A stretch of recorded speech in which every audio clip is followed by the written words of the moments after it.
I never thought clearing snow from my driveway too efficiently would land me in a legal battle with the most vindictive HOA president in Colorado. But here I am, sitting in my living room watching emergency vehicles struggle to reach Mrs. Henderson's house 3 doors down while Deborah Martinez from the Pine Ridge HOA threatens to sue me for the third time this winter.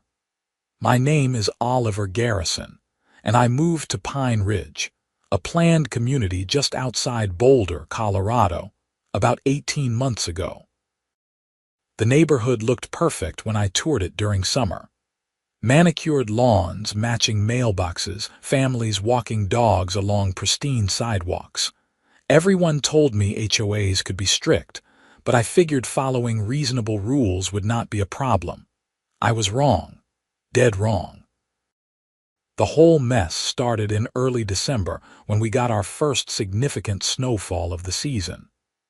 I am talking about 14 inches overnight, the kind that shuts down schools and makes the morning commute a nightmare. I woke up at 5 in the morning, eager to clear my driveway before heading to work at the software company downtown. I had invested in a top-of-the-line snow blower back in October, a beast of a machine that could chew through snow like it was cotton candy. The thing cost me $2,000, but I figured it was worth it for the convenience. By 6:30, I had cleared not just my driveway but also the sidewalk in front of my house and even helped my elderly neighbor, Mr. Patterson, with his walkway. The guy was 78 and had a bad hip. It seemed like the neighborly thing to do. I felt pretty good about myself, honestly. Got cleaned up, grabbed coffee, and headed to work feeling like a productive member of society. That feeling lasted exactly until I got home and found a bright yellow notice taped to my front door. The letter was printed on official Pine Ridge HOA letterhead, complete with an embossed seal that probably cost more than it should have. I pulled it down and read it right there on my porch, my breath forming clouds in the frigid air. Notice of violation, it read in bold letters. Resident Oliver Garrison of 2847 Clearwater Drive has violated Section 12.4b of the Pine Ridge Community Guidelines regarding snow removal protocols. Snow removal activities must not commence before 8:00 a.m. on weekdays or 9:00 a.m. on weekends to avoid disturbing the peace and quiet of the community. First offense, fine, $250, payment due within 14 days. I read it 3 times, convinced I had misunderstood something. They were fining me for clearing snow too early. I had been trying to be responsible, to clear the snow before it got packed down and turned into ice. How was this disturbing anyone? My snow blower was not even that loud compared to some I had heard. It had good muffling technology. I immediately called the number listed on the notice, which went straight to voicemail. You have reached the Pine Ridge Homeowners Association. Office hours are Monday through Friday, 10 a.m. to 3 p.m. Please leave a message after the tone. Hi, this is Oliver Garrison from 2847 Clearwater Drive, I said, trying to keep my voice level. I just received a violation notice for clearing snow this morning. I was not aware of any time restrictions on snow removal. This seems unreasonable given that I was just trying to be a responsible homeowner. Please call me back so we can discuss this. My number is... The voicemail cut me off before I could finish. Apparently, the HOA even had time limits on messages. The next morning, my phone rang at exactly 10:01. The caller ID showed Pine Ridge HOA. Mr. Garrison, this is Deborah Martinez, president of the Pine Ridge Homeowners Association. Her voice was clipped and professional, with an undertone that suggested she had better things to do than talk to me. I am returning your call regarding your violation notice. Yes, thank you for calling back, I said. Look, I think there has been a misunderstanding. I was not aware of any time restrictions on snow removal. That seems like the kind of thing that should have been highlighted during the home buying process. All community guidelines are available on the HOA website and were included in your closing documents, Deborah replied without missing a beat. Ignorance of the rules is not an excuse for breaking them, Mr. Garrison. The time restrictions exist because several residents complained last year about early morning noise. We must respect the entire community's right to peaceful enjoyment of their homes. I understand that, I said, fighting to keep my tone reasonable. But we are talking about snow removal here. It is a safety issue. The longer snow sits, the more dangerous it becomes. I was actually trying to be a good neighbor by clearing everything early. The rules are the rules, Mr. Garrison. If we make exceptions for one person, we have to make exceptions for everyone, and then we have chaos. I am sure you can understand that. Can we at least reduce the fine? $250 seems excessive for a first offense when I was genuinely unaware of the rule. The fine schedule is clearly outlined in Section 19 of the Community Guidelines. First offense is $250, second is $500, third is $1,000 plus potential legal action. You are welcome to appeal to the HOA board at our next monthly meeting on December 15th at 7 p.m. in the community center. However, I should warn you that appeals are rarely successful unless you can prove the violation notice was issued in error, which this was not. I asked, already knowing the answer. You were observed by 3 separate residents operating a snow blower at approximately 6:15 a.m., well before the allowed time. The violation is documented with photographs and timestamps. I do not see much room for appeal here, but you are certainly within your rights to try. She hung up before I could respond. I sat there staring at my phone, feeling like I had just been scolded by a particularly strict elementary school principal. $250 for clearing snow. It was absurd. Over the next few days, I asked around the neighborhood about Deborah Martinez. The responses ranged from eye rolls to outright horror stories. Mr. Patterson told me she had fined a family 3 houses down for having Christmas lights up 2 days past the January 5th deadline. A woman at the grocery store who lived in Pine Ridge mentioned that Deborah had tried to ban a cancer patient from parking a medical van in their own driveway because it was not an approved vehicle type. She is on a power trip, Mr. Patterson said one evening when I helped him bring in his groceries. Been HOA president for 4 years now, runs it like her personal fiefdom. Most of us just try to stay off her radar. Someone should run against her in the next election, I suggested. Mr. Patterson laughed, a dry, humorless sound. Last person who tried that got slapped with so many violation notices they ended up selling their house and moving. Deborah has her supporters too, people who like the strict rules, who think it keeps property values up. She will not be easy to get rid of. I decided to attend the December 15th board meeting anyway. Maybe if I explained my reasoning in person, showed that I was a reasonable guy who just wanted to do the right thing, they would see sense and waive the fine. The Pine Ridge Community Center was a modern building near the neighborhood entrance, all glass and steel with a manicured lawn that probably cost a fortune to maintain. I arrived 15 minutes early and found about 20 other residents already there, most looking as unhappy as I felt.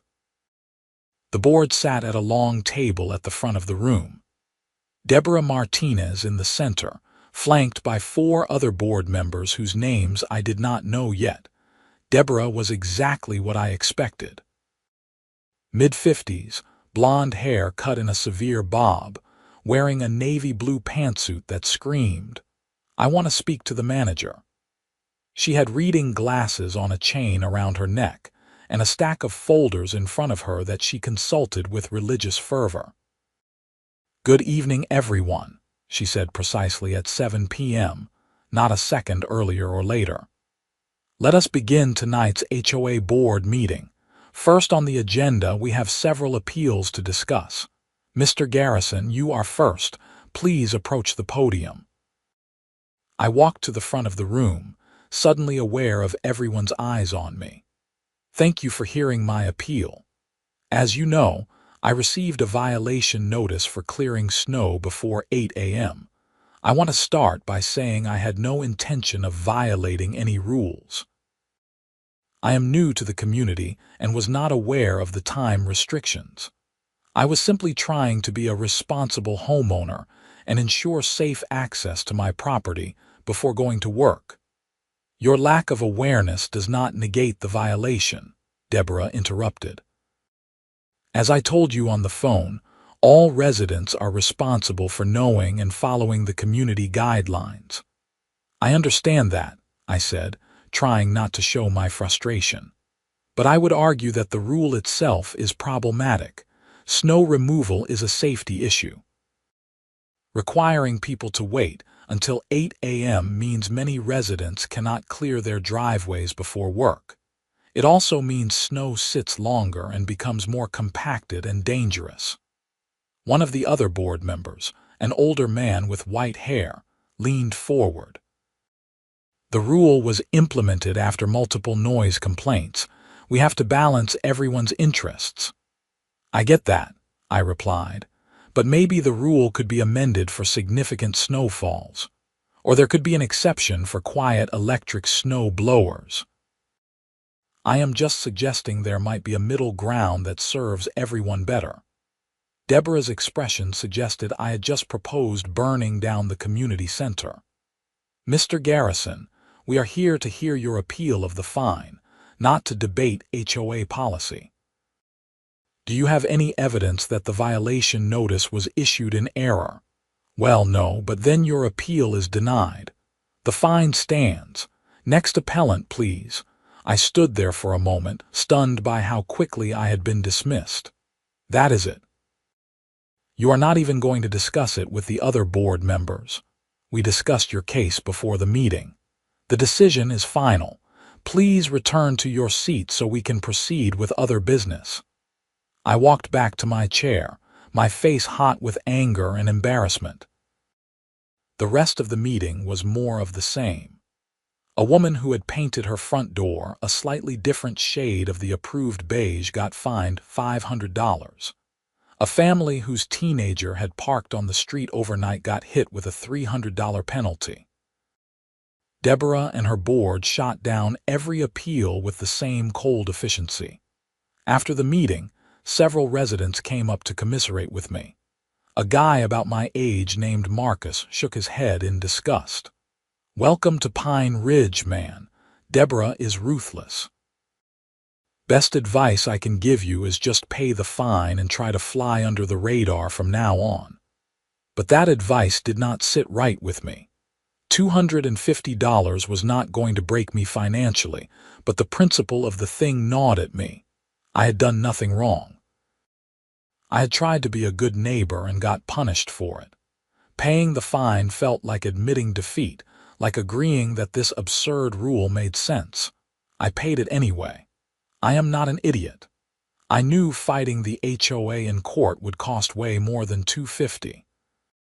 But I started paying closer attention to the community guidelines after that, reading through all 147 pages of rules and regulations. And I started noticing things. Section 12.4. B said snow removal could not begin before 8 a.m. on weekdays. But Section 12.4. C said all walkways must be cleared within 4 hours of snowfall, ending to maintain safe pedestrian access. These two rules directly contradicted each other if snow stopped falling at, say, midnight. You physically could not clear your walkway within 4 hours if you had to wait until 8 a.m. I also noticed that Section 12.4. A required homeowners to keep driveways and walkways clear and safe for emergency vehicle access at all times. Again, this seemed to contradict the time restrictions. What if there was an emergency at 6 a.m. and the ambulance could not get through because everyone was waiting until 8 to start clearing? The more I read, the more contradictions I found. It was like the guidelines had been written by multiple people who never talked to each other, then compiled into one document without anyone checking for consistency. January brought more snow. Colorado was having a particularly brutal winter, with storms rolling through every few days. And I followed the rules to the letter. No matter how early I woke up or how much snow had fallen, I waited until exactly 8 a.m. to start my snow blower. If snow fell on a weekend, I waited until 9. I also stopped helping Mr. Patterson with his walkway. I felt bad about it, but if the HOA was going to be petty about rules, then I would be petty right back. Mr. Patterson understood. He hired a neighborhood kid to help him instead. On January 28th, the National Weather Service issued a winter storm warning for Boulder County. They predicted 16 to 20 inches of snow starting around midnight. I went to bed that night with a plan forming in my mind. A petty, probably inadvisable plan, but a plan nonetheless. I woke up at 3 a.m. to the sound of wind howling around my house.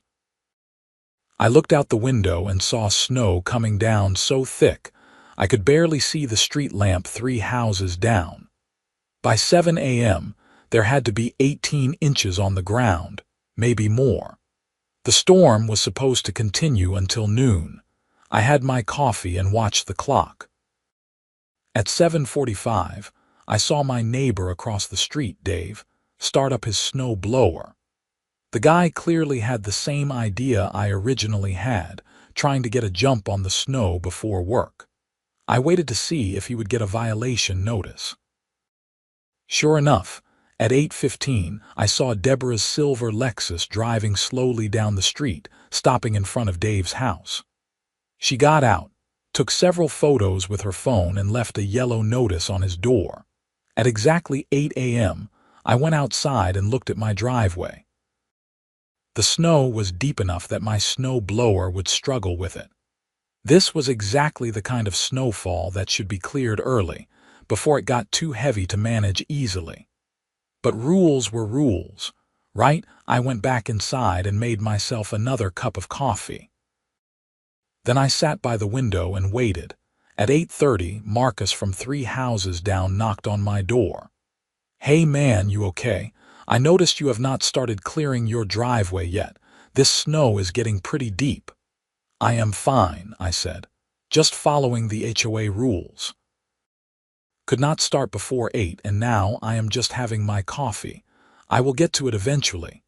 He looked at me strangely but shrugged.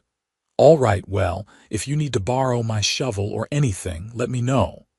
At 9 a.m., more neighbors had started clearing their driveways. The street was a cacophony of snow blowers and the scrape of shovels on pavement. I stayed inside, watching the snow continue to fall. It was supposed to stop around noon, which meant by the time I started clearing, there would be close to 24 inches on the ground. At 9:45, my phone rang. It was Mr. Patterson. "Oliver, I think something is wrong with Mrs. Henderson," he said, his voice worried. "I saw her through her window and she looked like she was in pain. I tried calling her, but she is not answering. I am worried she might have fallen." Mrs. Henderson was a widow in her early 70s who lived alone 3 houses down from me. She was sweet but kept to herself mostly. "Did you call 911?" I asked. "Yes, they are sending an ambulance. But Oliver, the street is completely blocked with snow. I do not think they will be able to get through. Most people have only cleared their driveways, not the street itself." My stomach sank. "I am sure they will figure it out. Those vehicles are built for winter conditions." But even as I said it, I knew it was not true. The main roads might be plowed, but individual streets in residential neighborhoods did not get cleared until much later, especially during ongoing snowfall. The residents were supposed to help by clearing areas around their houses, creating a path for emergency vehicles if needed. At 10:07, I heard sirens. I went to my window and watched as an ambulance turned onto our street from the main road. It made it about 50 feet before getting stuck in a massive drift that had formed where several driveways emptied onto the street. The driver tried backing up and going around, but the snow was too deep. I watched as two paramedics got out and started trudging through the snow toward Mrs. Henderson's house, carrying their equipment. It was slow going. The snow was up to their knees in places. My phone rang again. It was Dave from across the street. "Oliver, are you seeing this? We need to help clear a path for the ambulance. Can you bring your snow blower?" I looked at my still buried driveway. I have not even cleared my own driveway yet. The snow is too deep now for my blower to handle efficiently. "Should have cleared it earlier." "What are you talking about? Just come help. This is an emergency." "I am following HOA rules," I said. Section 12.4 says homeowners are responsible for their own driveways and walkways. It does not say anything about the street itself. That is city property. "Are you serious right now? Mrs. Henderson could be dying. The paramedics are with her now. I am sure she will be fine. If you are concerned about street access, maybe you should call Deborah Martinez and ask her to review the snow removal policies." Dave hung up on me. I watched as he and Marcus and several other neighbors grabbed shovels and started frantically digging a path toward the ambulance. It took them 20 minutes to clear enough space for the ambulance to slowly creep forward to Mrs. Henderson's house. The paramedics came out 15 minutes later with Mrs. Henderson on a stretcher. Even from my window, I could see her face contorted in pain. They loaded her into the ambulance, which then had to slowly reverse back out of the street because there was not enough room to turn around. I felt sick. I had not actually thought through what would happen. In my petty desire to prove a point about the stupid HOA rules, I had not considered that someone might actually get hurt. But then, I reminded myself that this was not really my fault. I had been following the rules exactly as written. If the rules were inadequate for dealing with emergency situations, that was the HOA's fault, not mine. They were the ones who had created this impossible situation with their contradictory guidelines. Still, the guilt gnawed at me for the rest of the day. I eventually cleared my driveway around 1 p.m. when the snow finally stopped. By then, the sun was out, and the snow had settled into a heavy, wet mass that took me 2 hours to clear. If I had been able to start at 6 a.m., it would have taken 45 minutes. That evening, as I was making dinner, someone pounded on my front door. I opened it to find Dave standing there, his face red with anger. "Mrs. Henderson had a heart attack," he said without preamble. "She is alive, but the doctors said the delay in getting to her could have been fatal. She needed immediate attention, and those paramedics had to waste time fighting through snow that you could have helped clear." "I was following the HOA rules," I said, keeping my voice steady. "The same rules that got me fined $250 for clearing snow too efficiently." "You cannot have it both ways. Either rules matter or they do not. This is not about your stupid fine. This is about being a decent human being." I agree completely. Which is why I cleared snow early back in December and helped my elderly neighbor with his walkway, and I got punished for it. So now I am doing exactly what the HOA wants, following the rules to the letter. "You are being ridiculous. Deborah is going to hear about this." "I am counting on it," I said and closed the door. Sure enough, the next morning I had 3 missed calls from the Pine Ridge HOA office, and another yellow notice on my door. This one was even more official looking than the first. Notice of violation. Resident Oliver Garrison of 2847 Clearwater Drive has violated Section 12.4 C of the Pine Ridge Community Guidelines regarding timely snow removal for pedestrian safety. Snow and ice must be cleared within 4 hours of precipitation ending. On January 28, snow stopped falling at approximately 12:15 p.m. Resident did not complete snow removal until after 3:00 p.m., resulting in blocked pedestrian access and contributing to delayed emergency response. Fine, $500. Additionally, resident is in violation of Section 12.4, regarding maintaining clear emergency vehicle access. Fine, $500, total amount due $1,000, payment due within 14 days. I read the notice twice, then started laughing. I could not help it. The sheer audacity of it was almost impressive. They were fining me $1,000 for following their own time restrictions on snow removal. I called the HOA office immediately. Deborah answered on the second ring. "Mr. Garrison, I expected to hear from you," she said coolly. "You have got to be kidding me with this. You fined me for clearing snow too early, and now you are fining me for not clearing it fast enough. You failed to maintain emergency access and did not clear your walkways within the required time frame," she replied. These are serious violations that potentially endangered a resident's life. The only reason I did not clear the snow earlier was because your rules prohibit snow removal before 8 a.m. The storm started at midnight and did not end until afternoon. It is physically impossible to clear snow within 4 hours of snowfall, ending if the snowfall ends at noon, and you have 8 hours of accumulation to deal with. You should have started clearing at 8 a.m. as soon as you were permitted to do so, Deborah said. If you had, you would have been finished well within the 4-hour window. Have you ever tried to clear 20 inches of snow with a residential snow blower? It takes time, and the whole point of early clearing is to prevent exactly this kind of situation. Your excuses do not change the facts, Mr. Garrison. You failed to maintain proper emergency access. Mrs. Henderson could have died because of your negligence. My negligence. I am not the one who created contradictory rules that make it impossible to comply with all of them simultaneously. Your regulations are the problem here, not my behavior. If you wish to appeal, the next board meeting is February 19th. Until then, your fine stands.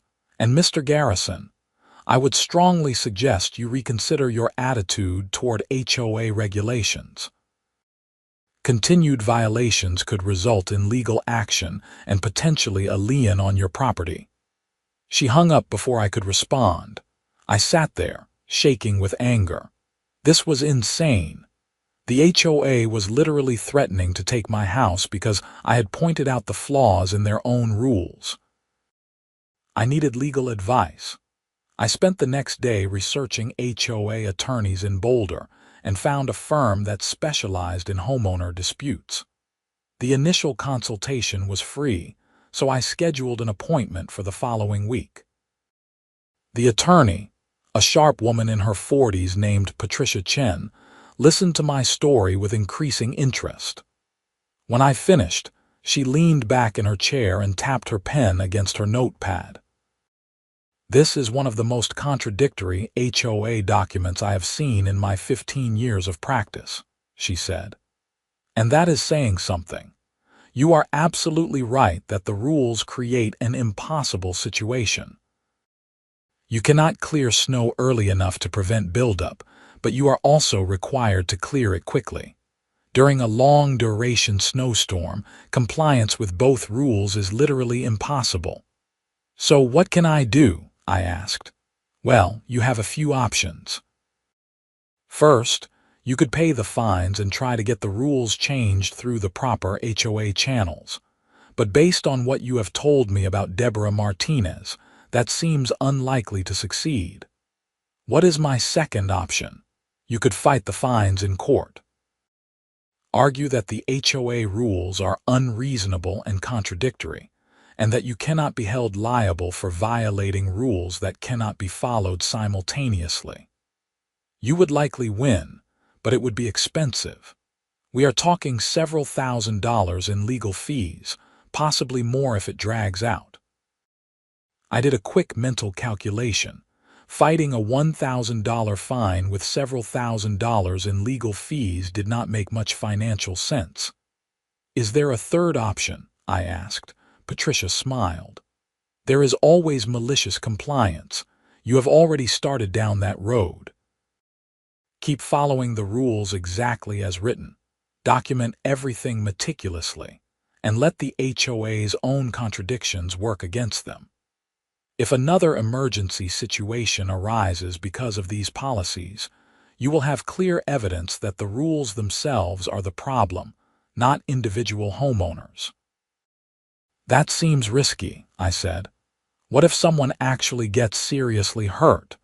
You would not be liable, Patricia assured me. You are following the stated rules. The HOA is the entity creating dangerous conditions with their policies. Document every communication, save every violation notice, keep a detailed log of when you clear snow and why. If this does go to court eventually, you want a clear paper trail showing that you tried to do the right thing and got punished for it. I left her office with a plan. It was not a comfortable plan. The idea of potentially putting neighbors at risk made me feel queasy. But I also could not let Deborah and her power trip board bully me into paying $1,000 in unjust fines. I did not pay the fines. Instead, I sent a certified letter to the HOA appealing both violations and requesting an emergency board meeting to discuss the contradictions in the snow removal policies. I cited specific sections and explained in detail how compliance with all rules simultaneously was impossible. The response came back 2 weeks later. My appeal was denied. No emergency meeting would be held. The fine stood, and if I did not pay within 30 days of the original notice, they would begin legal proceedings to place a lien on my property. February brought more snow. Not as dramatic as the January 28th storm, but regular snowfalls of 4 to 8 inches every few days, and I followed the rules meticulously. I started my snow blower at exactly 8 a.m., not a minute earlier. I documented with photos and timestamps when I started and finished clearing snow. I kept detailed weather logs showing when snow started and stopped falling. Other neighbors started noticing my new pattern. Marcus asked me point blank if I was trying to make some kind of statement. I am just following the rules, I told him. After getting fined $1,250 total, I figure it is safer to do exactly what the HOA says and nothing more. But your way of following the rules is making things harder for everyone, he pointed out. You used to help Mr. Patterson. You used to clear extra snow from the street to help with access. Now you just do the bare minimum. The bare minimum is all the rules require, I said. If the HOA wanted me to do more, they should have written better rules, or not fine me for being helpful. Word got around about my situation. At the next HOA meeting on February 19th, there were 40 residents in attendance, almost double the usual number. Many of them had their own grievances with Deborah's iron-fisted rule enforcement. When it was my turn to speak, I brought copies of the community guidelines with the contradictory sections highlighted. I am here to appeal my $1,000 fine and to raise serious concerns about HOA policies, I began. On January 28th, I followed Section 12.4b by waiting until 8 a.m. to begin snow removal. However, I was then fined for violating Section 12.4(c) and 12.4(a). These rules contradict each other. During a long-duration snowstorm, it is impossible to comply with all of them simultaneously. I distributed the highlighted copies to the board and to residents in attendance. Furthermore, I continued, these contradictions create genuine safety hazards. If residents cannot clear snow early enough to prevent buildup, emergency access will inevitably be compromised during major storms. We saw this on January 28th when an ambulance got stuck trying to reach Mrs. Henderson. The HOA cannot fine residents for problems caused by the HOA's own poorly written rules. Deborah looked at the highlighted document with an expression that could have frozen water. Mr. Garrison, the rules are perfectly clear. Residents must avoid early morning noise and maintain clear access and clear snow promptly. These are not contradictory, they simply require proper planning and diligence. With all due respect, that is not physically possible during a storm that drops 20 inches of snow over 12 hours, I replied. I have documentation showing that clearing my driveway alone took 2 hours once the snow stopped. There is no amount of planning or diligence that would allow someone to comply with all these rules during a major storm. A woman I did not recognize raised her hand. I would like to speak to this issue. My husband and I were also fined this winter for similar violations.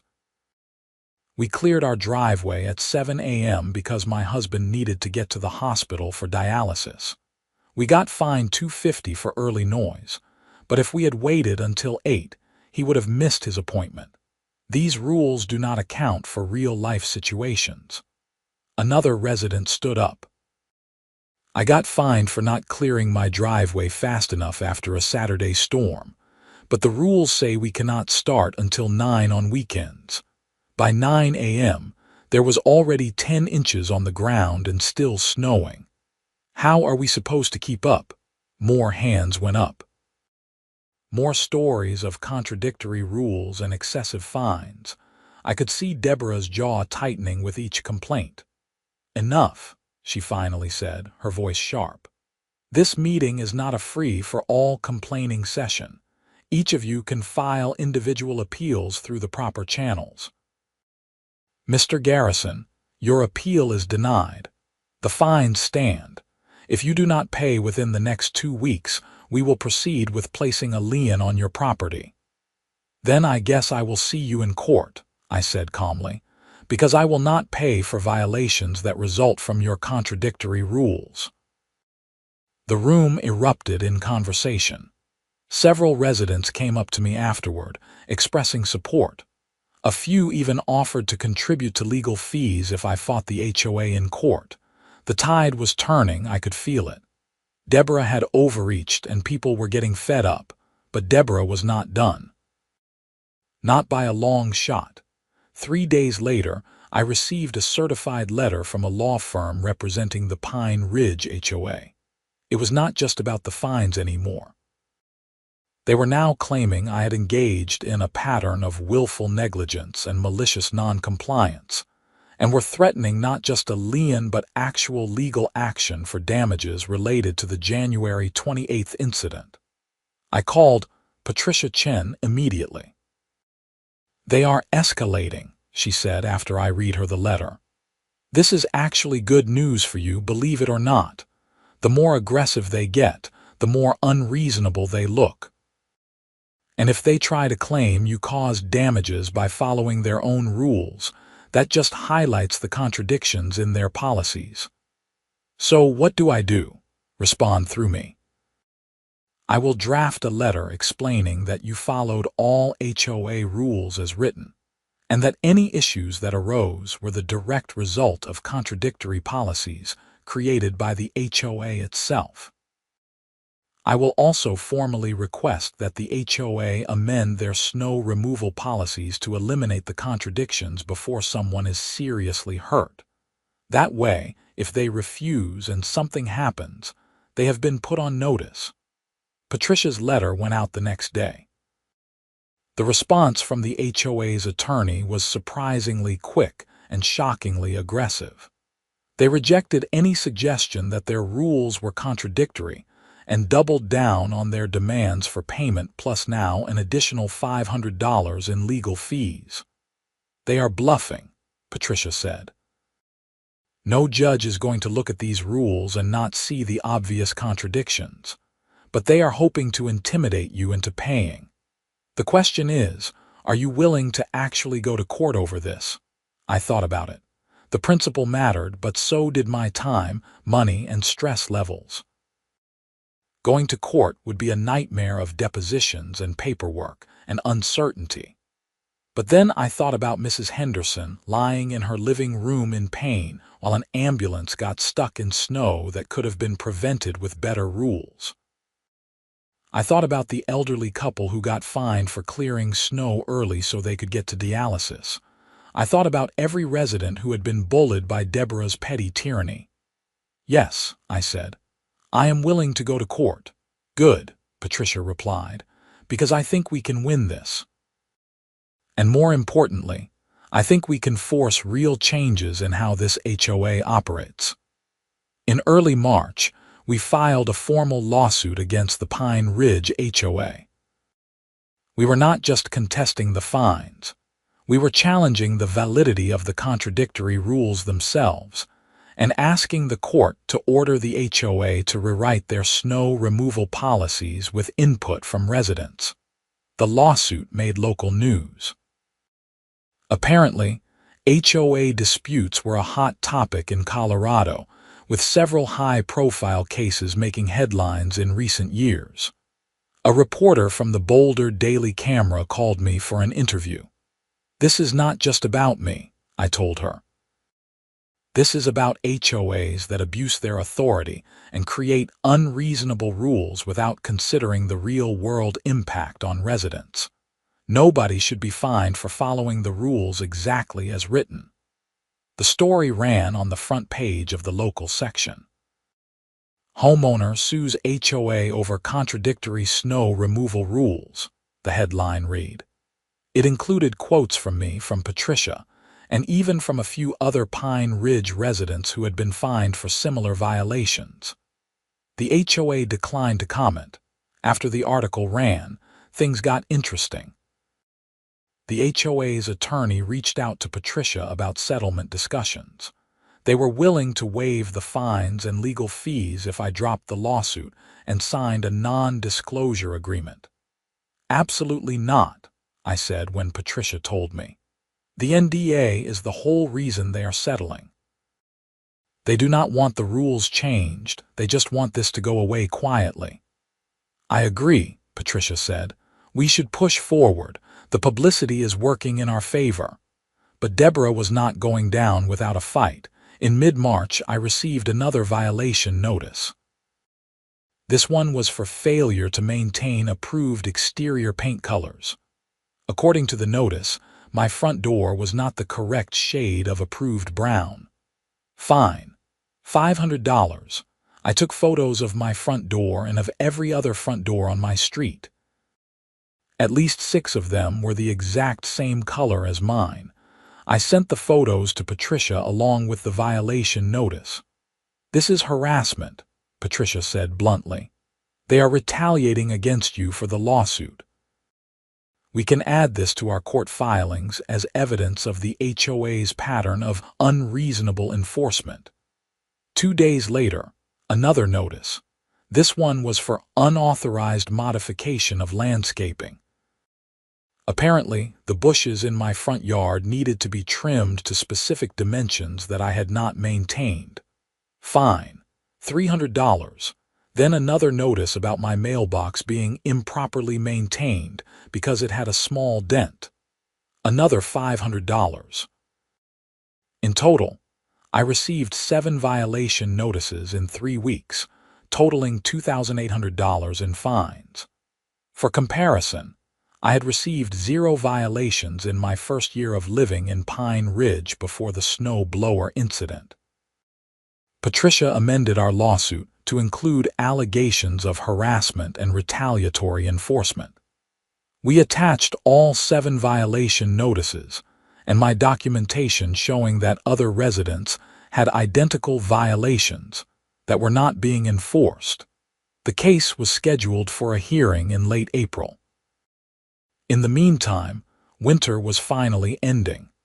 The last snow fell in mid-March, and by early April, temperatures were climbing into the 60s. I thought the worst was behind me. Then Mrs. Henderson died. It was not sudden. She had been in declining health since her heart attack in January. But when I heard the news from Mr. Patterson, my stomach dropped. "The family is planning a memorial service next week," Mr. Patterson said quietly. "I know you have had your issues with the HOA, but I thought you should know. She was a good woman." It was not. I started to say it was not my fault, but the words stuck in my throat. Was it my fault? I had been following the rules, but maybe I could have done more that day. Maybe I should have helped clear the street regardless of the HOA policies. The guilt came roaring back, worse than before. I had been so focused on proving a point, on showing how ridiculous the HOA rules were, that I had not considered the human cost. I attended Mrs. Henderson's memorial service. Her daughter and son were there, along with what seemed like half the neighborhood. During the service, her daughter spoke about how her mother had loved living in Pine Ridge, how she had felt safe and cared for by her neighbors. I felt like a fraud sitting there. Some neighbor I had been. After the service, Mrs. Henderson's son approached me. "You are Oliver Garrison, right?" "The one with the lawsuit against the HOA," I nodded, bracing for anger. Instead, he extended his hand. "Thank you. My mother told me about what happened in January, about how the ambulance got stuck. She said the HOA rules were stupid and someone needed to stand up to them. She was glad you were fighting." "I am so sorry about what happened," I said. "If I had helped clear the street that day, you did not cause my mother's heart attack," he interrupted gently. "The doctors said she would have had it regardless." The delay might have been stressful, but it was not the determining factor. The real problem is that HOA president who creates these impossible rules and then punishes people for trying to do the right thing. Mom told me she hoped you would win your lawsuit. She said someone needed to put that woman in her place. I did not know what to say. I just nodded, feeling a lump in my throat. As April progressed toward our court date, more developments emerged. 3 other Pine Ridge residents filed their own lawsuits against the HOA for various issues. The local news picked up the story again. "Boulder HOA faces multiple lawsuits amid claims of harassment," was the headline this time. The publicity was not good for Deborah. The HOA's attorney reached out again with a new settlement offer. They would waive all my fines, remove the violations from my record, and agree to review the snow removal policies with resident input. But they still wanted an NDA and for me to drop the lawsuit. "We are close," Patricia said, "but I think we can push for more." The other lawsuits are putting real pressure on them. If this goes to trial and they lose, it sets a precedent that could open them up to even more liability. "What do you recommend?" I asked. "Let's make a counteroffer." All fines waived, all violations removed, complete rewrite of snow removal policies with resident committee input, and Deborah Martinez must resign as HOA president. No NDA. If they agree to that, you drop the lawsuit. If not, we go to trial. It was aggressive, but after everything Deborah had put me and other residents through, it felt appropriate. The HOA's attorney took 3 days to respond. When he did, it was not what I expected. My clients agreed to waive all fines and violations for Mr. Garrison and to revise the snow removal policies. However, they will not agree to removing Ms. Martinez from her position as president. That is an elected role that must be decided by HOA members, not dictated by a legal settlement. As for the NDA, they are willing to drop that requirement. It was close. 75% of what we wanted, but that last 25% mattered. No deal, I told Patricia. Deborah is the root of the problem. As long as she is in charge, nothing will really change. Then we go to trial, Patricia said. Be prepared. This could get ugly. The trial was scheduled for May 10th. In the weeks leading up to it, Patricia and I prepared extensively. We had stacks of evidence. The contradictory HOA rules, my documentation of snow removal timing, photos showing selective enforcement of violations, testimony from other residents about Deborah's harassment, and even expert testimony from a snow removal professional about safe practices. The HOA's strategy became clear in their filings. They were going to argue that I had maliciously failed to help during an emergency, that my refusal to assist when the ambulance got stuck showed reckless disregard for human life. They were trying to paint me as the villain, the selfish homeowner who cared more about his petty grudge than about his neighbor's safety. It stung because there was a kernel of truth to it. I had been petty. I had let my frustration with the HOA cloud my judgment that day. Do not let them get in your head, Patricia advised. Yes, you could have helped more that day, but you were following their rules. They created the situation where helping would mean getting fined. They put residents in an impossible position, and now they are trying to blame you for the consequences of their own policies. The trial took place in Boulder County Court. The courtroom was surprisingly packed. Several Pine Ridge residents showed up to watch, along with a reporter from the Boulder Daily Camera and even a crew from a local TV station. Judge Margaret Whitmore presided. She was a woman in her 60s with sharp eyes and a no-nonsense demeanor. After the opening statements, she went straight to the heart of the matter. Let me make sure I understand the HOA's position, she said, looking at their attorney. You find Mr. Garrison for clearing snow before 8 a.m., then you find him for not clearing snow quickly enough after a storm. And now you are arguing that he should have cleared snow earlier to prevent emergency access issues. Is that correct? The HOA's attorney, a slick guy named Richard Paulson, shifted slightly. Your Honor, the HOA has multiple rules designed to balance different resident concerns. Mr. Garrison failed to comply with those rules in a manner that created a dangerous situation. But the rules themselves appear contradictory, the judge noted. How is a resident supposed to avoid early morning noise, clear snow within 4 hours of snowfall ending, maintain constant emergency access, and deal with a 12-hour snowstorm that does not end until noon? What is the correct course of action in that scenario? Residents are expected to use reasonable judgment, Paulson replied. So the rules are more like guidelines, Judge Whitmore asked pointedly. Subject to interpretation and judgment calls. No, Your Honor, the rules are mandatory, but they require balancing multiple priorities. Which is another way of saying they are contradictory, the judge said dryly. Proceed with your case, counselor, but I am going to need to hear a clearer explanation of how these rules are supposed to work in practice. It went downhill for the HOA from there.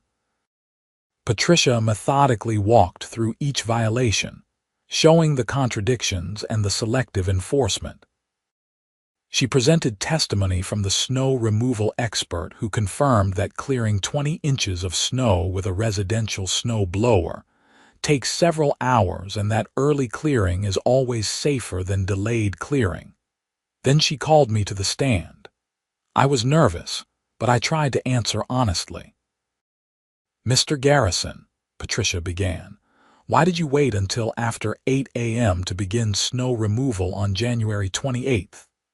Because I had been fined $250 for starting before 8 a.m. on December 1st, I replied. I was following the HOA rules to avoid further violations. Did you want to start earlier? Yes. I knew the longer I waited, the worse it would get, but I was trying to follow the rules. When the ambulance got stuck that day, why did you not go out and help clear a path? This was the hard question. I took a breath. Honestly, part of it was that I was following the rule about only being responsible for my own driveway. But part of it was also that I was angry. I felt like the HOA had punished me for trying to be helpful before, and I did not want to risk another fine. Looking back, I wish I had helped regardless of the potential consequences.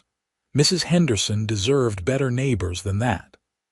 I saw Deborah in the gallery, her face tight with anger, but I also saw several residents nodding at my words. Paulson Cross examined me aggressively. Mr. Garrison, would you agree that your actions on January 28th were motivated by spite toward the HOA? Partially, I admitted. I was frustrated by what I saw as unfair treatment, but I was also genuinely trying to follow the rules as written. Even when following those rules endangered a neighbor's life. I did not think anyone's life was in danger at that moment, I said. The paramedics were able to reach Mrs. Henderson. The ambulance got stuck, but they adapted. If I had known how serious her condition was, I would have helped regardless of HOA rules. But you did know it was serious enough for an ambulance to be called, Paulson pressed. Yes, and I assumed the professionals would be able to handle it. I was wrong to assume that. After I stepped down, Patricia called Deborah Martinez to the stand. This was the moment I had been waiting for. Patricia started gently. Miss Martinez, how long have you been HOA president? 4 years, Deborah replied, her voice clipped. In those 4 years, approximately how many violation notices have been issued? I do not have an exact number. Several hundred, I suppose. Several hundred, Patricia repeated. In a neighborhood of 230 homes, that is more than 1 violation per household. We have high standards in Pine Ridge, Deborah said defensively. Patricia pulled out a chart. According to HOA records, 92% of violation notices issued in the past year were issued during your tenure as president. The previous president issued an average of 30 violations per year. You have issued an average of 300 per year. Why the dramatic increase? I enforce the rules as written, Deborah said. Previous presidents were too lenient. Or you are too strict, Patricia suggested. Let us look at Mr. Garrison's case specifically. He received a $250 fine for clearing snow at 6:15 a.m. Why is that time problematic? It violates the noise ordinance. Residents have a right to peaceful mornings. Were there any noise complaints that morning? Deborah hesitated. Not formal written complaints, no. Any informal complaints. Anyone calling to say they were disturbed. Not that I am aware of. So you issued a $250 fine based on no actual complaints, simply because the rules said no snow removal before 8 a.m. The rules are there for a reason, Deborah insisted. And when Mr. Garrison waited until after 8 a.m. on January 28th, you fined him $1,000 for not clearing snow fast enough and for blocking emergency access. Correct. He failed to maintain adequate access and failed to clear snow in a timely manner. But he was following your previous instruction to wait until 8 a.m., Patricia pointed out. How is he supposed to follow both rules simultaneously during a major storm? He should have worked more efficiently, Deborah said. Miss Martinez, have you ever personally cleared 20 inches of snow with a residential snow blower? That is not relevant. I think it is very relevant, Patricia said. You are fining people for not working fast enough at a task you have apparently never done yourself. Our expert testified that 2 hours is a reasonable time to clear that much snow. Do you have any evidence to contradict that? Deborah did not answer. Patricia pressed on. Let us talk about the violation notices Mr. Garrison received in March. 7 violations in 3 weeks, totaling $2,800. Is that correct? Mr. Garrison had multiple violations that needed to be addressed. Violations that had existed for months or even years, but were suddenly discovered only after he filed a lawsuit against the HOA. I do not appreciate your implication, Deborah said sharply. I am not implying anything, Patricia replied. I am stating directly that you engaged in retaliatory enforcement against Mr. Garrison because he challenged your authority. You found violations that you had ignored for months and suddenly decided they warranted thousands of dollars in fines. I was doing my job, Deborah insisted. Your job is to serve the residents, not to punish them for disagreeing with you, Patricia shot back. Judge Whitmore intervened. Miss Martinez, I am going to ask you directly. Look at the timing of these violations. Do you honestly expect this court to believe it is a coincidence that Mr. Garrison suddenly had 7 violations appear in 3 weeks immediately after filing suit against the HOA? Deborah's jaw tightened. Our enforcement is based on regular inspections. When violations are found, they are documented. That is not an answer to my question, the judge said. Coincidence or retaliation, we follow our procedures, Deborah repeated stiffly. The judge looked unimpressed. We will take a 30-minute recess. During the break, Patricia pulled me aside. This is going well. The judge clearly sees through their nonsense, but I want to prepare you for the possibility that she might not force Deborah to resign. That is a big ask, and judges are often reluctant to interfere with HOA elections. I understand, I said. At this point, I just want the fines dropped and the rules fixed. If Deborah stays president, at least we will have limited her ability to abuse her power. When court resumed, Judge Whitmore did not waste time. I have reviewed all the evidence and testimony, she began. It is clear to me that the Pine Ridge HOA's snow removal policies contain contradictory requirements that make full compliance impossible during major winter storms. It is also clear that these contradictions create genuine safety hazards, as we saw on January 28th when emergency vehicles could not access a residence in need of immediate medical attention. She looked at the HOA's attorney. Mr. Paulson, your client cannot fine residents for following some rules while inadvertently violating others due to contradictions in the policy itself. The HOA is responsible for creating clear, consistent rules that residents can reasonably follow. Then she turned to Deborah. Miss Martinez, I am particularly troubled by what appears to be retaliatory enforcement against Mr. Garrison. 7 violations in 3 weeks after months of no violations, occurring immediately after he filed suit against the HOA. That pattern strongly suggests harassment rather than legitimate rule enforcement. Deborah started to speak, but the judge held up a hand. I am not finished. Here is my ruling.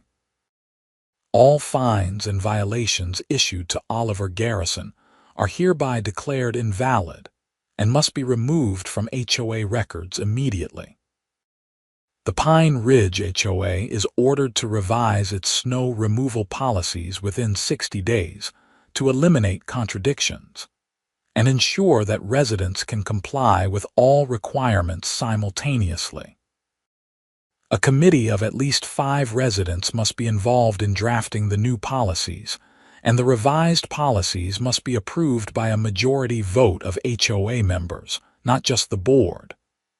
I felt a surge of relief. We had won, but the judge was not done. Furthermore, the HOA is ordered to pay Mr. Garrison's legal fees in the amount of. She consulted her notes, $7,300. As for the question of Miss Martinez's continued role as HOA president, This court does not have the authority to remove an elected official from a private organization.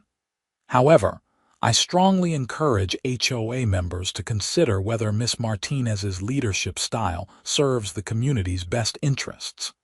She banged her gavel. This matter is concluded.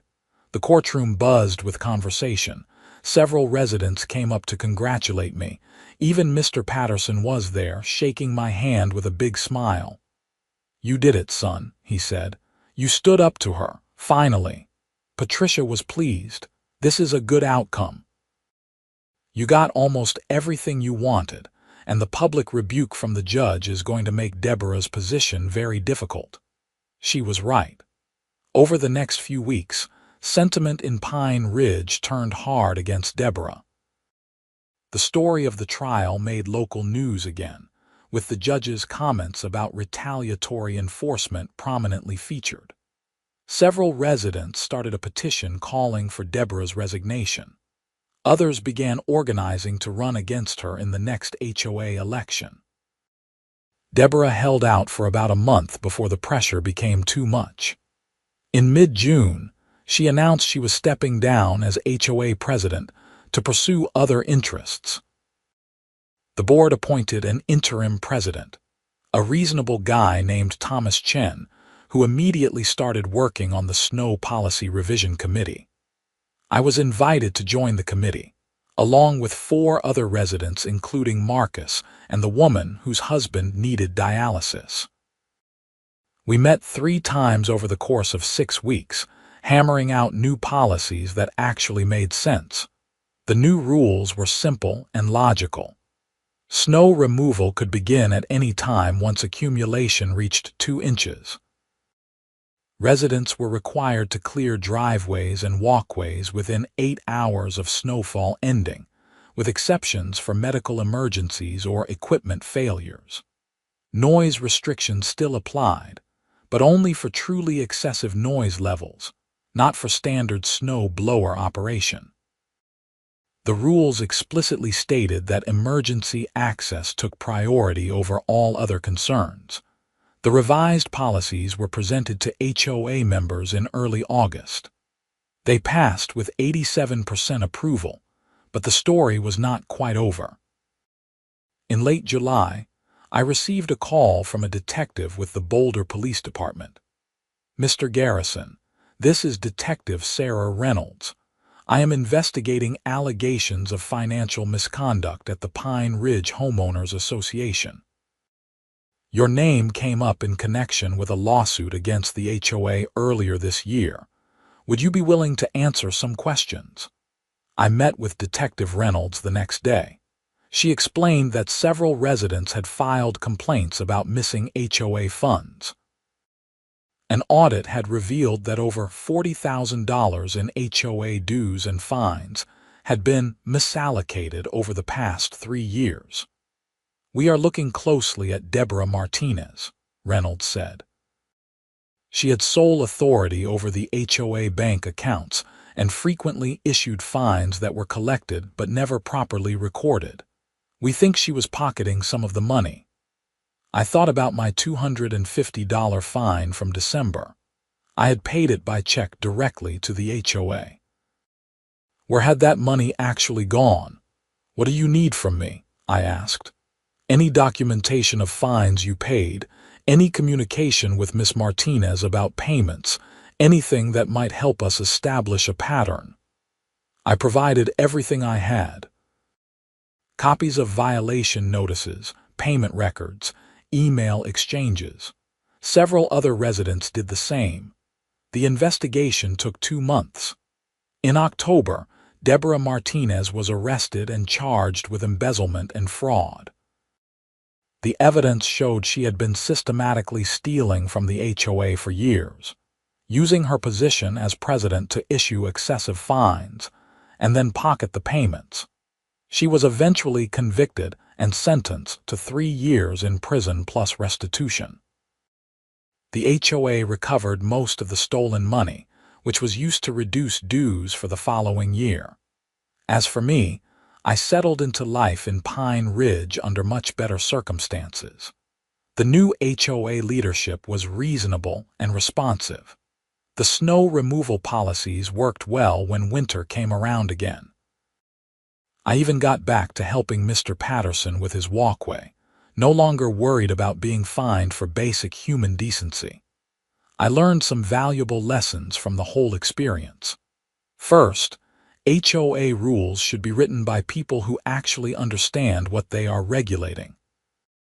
Second, unchecked power always leads to abuse eventually. And third, sometimes fighting back against petty tyranny is not just about principle, but about protecting everyone else who comes after you. Every time it snows now, I start up my snow blower knowing I can clear my driveway whenever it makes sense to do so. And whenever I see that clear path from my house to the street, I think about how close we came to a system where doing the right thing was literally against the rules. The neighborhood is better now. Not perfect, but better. We still have rules, but they are reasonable rules that serve a purpose beyond just giving someone power over others. And when spring comes, and I see families walking dogs and kids riding bikes and neighbors helping each other without fear of violation notices, I know it was worth it. Sometimes you have to let the snow pile up, let the contradictions become impossible to ignore, before anyone will actually fix the broken system.